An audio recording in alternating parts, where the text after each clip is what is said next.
There's no way in this situation you could knock him for that. There's no angle. Now, if you want to say he could have in the future, changed the scope for HBCUs financially across the board, possibly that would have happened, but who knows? That's not guaranteed. But what is guaranteed is that check he about to get from that other school. What's going on, people? It's your boy Tone back with another video. Today we got Dr. Umar Johnson on the Breakfast Club. You got a debate between him and Charlamagne the God over Deion Sanders leaving the JSU for Colorado. Let's begin. He's wrong, but I have two levels of wrong. I got a low level and I got a high. I'll explain them to you quickly. My low level, if Deion told the administration and the students and the players at Jackson State that I'm taking this job, but I need y'all to know, if something better comes along, as soon as it comes along, I may be leaving you. He did say that. He said that. If he was that transparent, I didn't see that. I played the clip the other day. He said it on 60 Minutes. He said that. No, he said he may be leaving. He did not say he was leaving after 3 years. No, he said that if a Power 5 school comes along, yes. I have to entertain it. I would be a fool not to. And Deion has That's always not been the same. No, Deion has always been transparent and open about what his goals were. That is not, no, I disagree with you. He told them if it comes his way, he would have to entertain it. He never said I would leave you that soon. He never said I can be gone in 3 years. What does it matter, though? His contract was I'm only going to for tell you 4. why it matters. I'm about to tell you right now why it matters. Because he damn wrong. I don't know. So far, it seems like he reaching a little bit. He's trying to connect two dots. He's trying.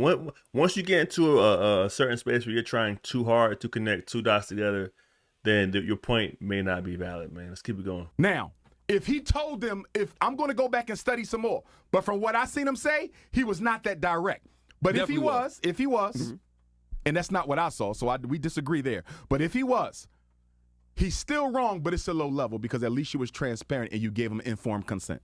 They knew you could leave at any time. That's right. Okay? Still wrong. I'm explaining in a minute. Now, if he didn't tell them that, okay, and I'm hearing from people who know athletes on that team that they were not told it that way. They weren't listening. And they're upset. Because he said that on 60 Minutes. Okay? He didn't say it that way, Charlamagne. I saw that. He did not. No, he didn't. Exact now, quote.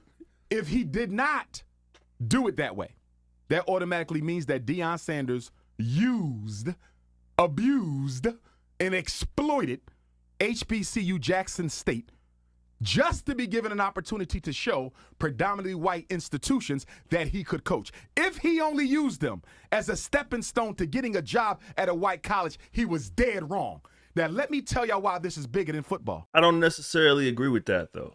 All right? I mean, because if you look at the things he's done already, I believe when they offered him, I think it was $250,000 or something, whatever his salary was gonna be, he gave half of it back to the school and just to told them to build a better, I guess, but a better facility for the kids. So that kind of tells me it's not about money, but I don't know, man. Let's see what we got to say. In court reviewing right now. The right now, the case against black, what is it, for black students in colleges? Absolutely. The U.S. Supreme Court right now is reviewing whether or not racially conscious admissions in higher education are unconstitutional. And guess who is bringing the suit? Asians. But guess who's funding the suit? White people with connections to the 6 conservative justices on the United States Supreme Court bench. So, what they're saying is Asians are discriminated against on the basis of the personality aspect of the admissions process at Harvard and the University of North Carolina, among other universities, by subjecting Asians to that personality assessment, which includes personality, background, social economic status, culture, this, that, who you are, what you want to be. Asians are being penalized for the high test scores and grades. So what the Asians want and what the white folks who are funding the Asians want is they want the Supreme Court to say you cannot include race at all as a factor in higher education admissions. Now, myself, I'm not too sure what he's talking about here, so I have to do my own research and come back to that. But if that is true what he's saying, that is kind of crazy. But I'm not sure how that relates back to Deion. Hopefully he ties it back together. Let's go. If they throw that out, if they say Harvard cannot use the personality assessment portion of the admissions process, the percentage of Asians that get accepted into PWIs goes up by 20%, and the percentage of black students will plummet by at least 50%. You know what that means? You are watching the gentrification of black children off of the PWI campus. How is this relevant to Deion Sanders? The reason I'm so personally disappointed in Deion is I thought he was there for a movement, not for money. Meaning, Deion Sanders, the coach of Jackson State, I foresaw a situation where Deion would hire other coaches, other retired black NFL greats to coach other HBCUs. In doing so, you attract our top tier high school athletes to come to HBCU. Maybe. Stay with me. Eddie George is at Tennessee Stay State. with me. Stay with me. Okay. Football and back. You know, like I know, if you got top tier NFL greats coaching HBCUs, the athletes are coming just like they was coming for Deion. He That was showed true. you, That's Charlamagne. Deion, though. He showed Dr. you. Umar. And his other one's just Deion, as one of the most great. famous people ever. And his other one's just as great. So listen.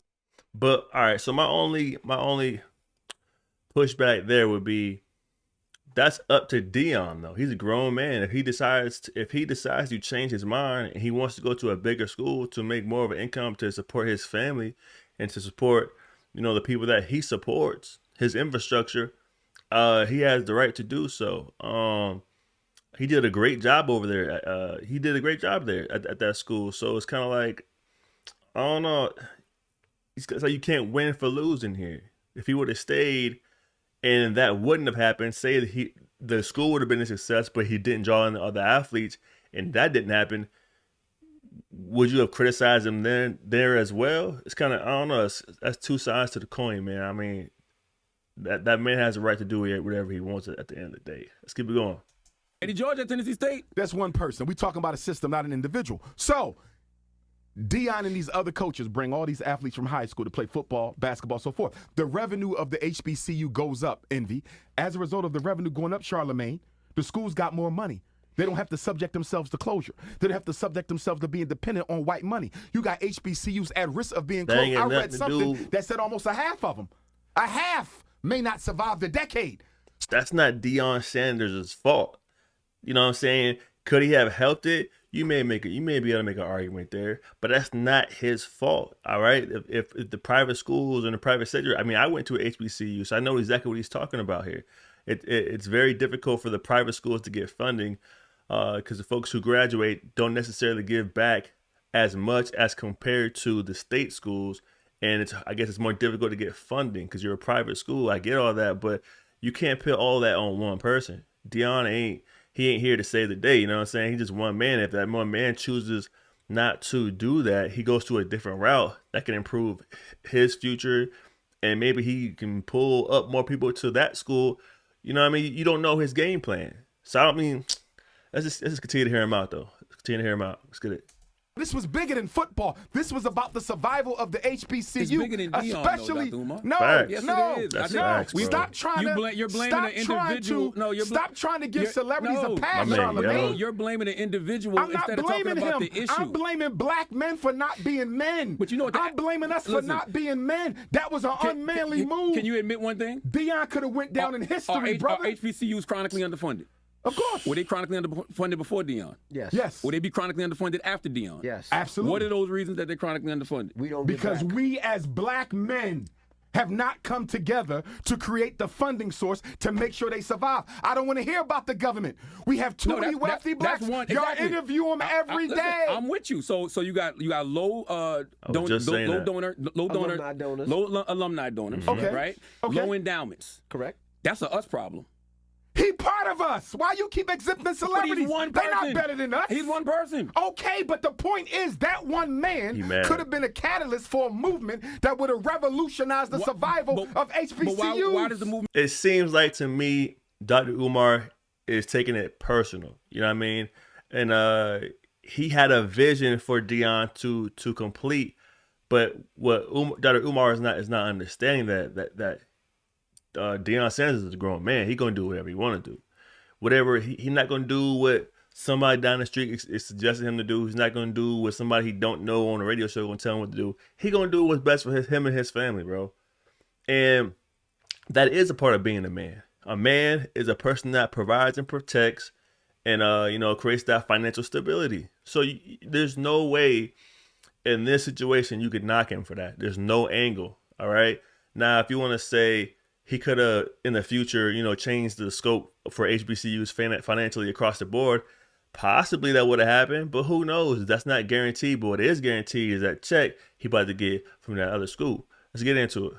Stop just because he left. HBCUs gonna You're still be here. missing the point. No, The HBCUs gonna abolition still be wasn't here. just about Frederick Douglass. But if Frederick Douglass would have pulled out, it would have hurt it. The Underground Railroad wasn't just about Harriet, but if she would have pulled out, it would have failed. So what was the the civil rights HBCU movement movement wasn't before just about Deion? King. Before Deion 3 years ago. All right, and again, but these people you're bringing up, they dedicated their lives to that cause. They were all in. Everybody knew it. People who knew their name around the town knew what they were all about. You know what I mean? Harriet Tubman, Frederick Douglass. They dedicated their lives to this. They were all in. You can't expect Deion Sanders, which one is a human being, two is an athlete, three is a man. So it's like you can't force that man to do what you want him to do within your agenda. That's not how life works, bro. You know what I mean? The same thing you're complaining to him about what he making that move. You can make that move. You know what I'm saying? If it's that easy, you can get the funds up, and make that move. Improve the financial background for HBCU. Matter of fact, I thought he was working on a school or something like that, a private school. You know what I mean? What's going on with that? I don't know, man. I just feel like he's taking it personal. Let's get back to it. They were struggling, and he could have helped save it. And for him to pull out of Jackson State the way that he did it before making sure the HBCU system survived, to me was selfish. He chose money over the movement, Charlamagne. And celebrities do it all the time, and y'all want to give him a pass. Nobody get no pass. I don't care who Deion Sanders is. He had a chance to help, and he hurt, and y'all want to condone that because you black celebrities are not committed to the best interests of black people. Let me ask you a question. When Deion was coaching high school kids, because he had, I might be wrong on this, but I believe he started a program for kids, and I think it failed or whatever. But at the end of the day, he was using his platform and his own finances to fund things to improve his environment for the kids around him. You know what I mean? So it's like his track record shows, you know what I'm saying, he's constantly giving back. There's no way you can knock Deion Sanders, bro. If you look at his track record, there's no way, man. You can't put all that on one man and expect him to change the landscape for all HBCUs. And if he chooses not to, and he chooses to go to a different school, that's on him, man. You don't know what he has planned at this new school. He could have a plan, you know what I mean, to bring people up, get these kids out of these poor areas, bring them to Colorado, and change their lives. What are you talking about, man? Several years. When he we was ain't talking about that. We're talking about survival of HBCU. You don't want to listen. I'm gonna get there. When he was coaching high school kids for several years, black kids, when he was opening up Prime Prep Academy that got closed down because they had financial issues. When he went to Jackson State for $1.2 million for 4 years and said, you know what, y'all he didn't even stay for 4 years. But listen, y'all take half this salary and go build a better facility for students, and he got to pay back $300,000. And after all that, I'm still going to leave Jackson State for a super white college that got a 1.6 black student. But you ain't let me finish my point. Rate. Wait. How can you say 1.6 black students, which means the only blacks on that campus are the athletes, and you're going to tell me that that's a step up? You sold us out for money, bro. How can you say it's about money when when his track record shows he stayed for 3 years? That was money. no commitment. His track record shows that if white people give me the money, I'll turn my back on the HBCU I disagree, system. Dr. Umar. And I think, and you guys let me know if I'm wrong, but I believe he's also the first head black coach of this school he's going to. So he's already kicked down a door, you know what I mean, already just by being there. All right, so giving black folk the opportunity to coach at these high levels, getting this high pay, that could be another door in Prime's agenda. That could be his bigger scheme, his bigger plan. I don't know, man. I think he's just taking stuff personal, man. I think Dr. Umar Johnson had an idea of what Prime should be doing. He's not doing what he wants him to be doing, so now he's upset, man. I don't know. Talk about that's what he did. I disagree. That's what he just did. I think Charlamagne is, Come on, is man. absolutely If right. he would have stayed there, if Deion would have stayed there, like I said, he could have brought other black coaches in, former NFL greats. They would have raised the revenue of the HBCU, which is so critical now. Why? Because the Asians are being financed by white folks to kick what little blacks are left on the PWI campus off. So that means the critical importance of the HBCU is greater now than it's ever been. So for Deion to pull this right now makes it even worse because you're leaving the HBCU system when you had a chance how many to say, lashes for Deion? Stop trying to exempt black celebrities from accountability to the race. Celebrities are not above accountability. Stop, I agree. Charlamagne. So how many lashes? Stop. How many lashes for Deion? 50,000 lashes for Deion. Now, All right, so there you have it, man. You got Dr. Umar Johnson talking about Deion Sanders leaving JSU for Colorado. I think Charlamagne was absolutely right on this one. Usually, Dr. Umar Johnson, he has very solid points, but kind of veers off into these other unrelated topics. But sometimes he's right. But on this one, I think he's wrong on this one, man. I don't think that's not Deion's responsibility as a man. He always speaks, Deion always speaks of being religious, and he always puts it in God's hands. And with that being said, you can't tell that man what to do with his life. You can't tell that man the decisions he needs to make. We can't put that responsibility on one person. I think he's doing a great job over there, man. You don't know what Deion's plan is or what's going on, and just because it didn't turn out the way you wanted it to turn out, as far as raising all HBCUs up, which I would love to see as well. You can't knock him for making the decisions he made for his family, man. At the end of the day, man, you gotta cut it out, man. Stop that. All right, let's stop beating each other up, and then like how he did at the end of the interview, let's find solutions to the problems, man. All right, shout out to HBCUs, man. We out here. Until next time, y'all. Y'all be easy out there. Peace. If I should die at a young age, I thank the Lord for giving me a break. If I should die at a young age, I thank the Lord for giving me a break. Cause I'll probably live forever, ever, probably live forever, ever, probably live forever, ever, I'll probably live forever, ever.